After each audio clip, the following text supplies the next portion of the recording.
either go back to their ancestral lands or to locate themselves in rural community.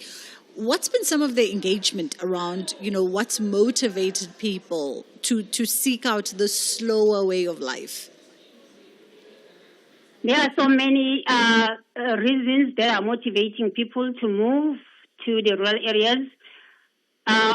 First is the economy that we are living in, as I said, and another thing is peace of mind. We have been living in the rural areas. When my husband and I came back from the United States way back in the late 90s, we came back to South Africa and we decided, you know what? We have a problem of my husband's mother was living at Umlazi Township, where she had a bill of the water bill and the electricity bill that was so high in such a way that they couldn't afford to pay for it. And then my husband was like, you know what? Let me just go find land back at home because we are both coming from Umsinga. And we found land. And the only money that we paid was 250 rand at that time. Our plot is about 4 acres of land.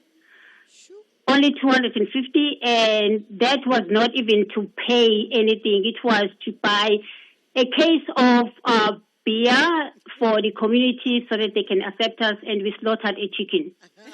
That is our ancestral. That is our ancestral land, and at that time, nobody was woke about the living in the rural areas. But if you go to the rural areas right now, they look like suburbs. If you go to Mbumbulu, you go to Adams Mission.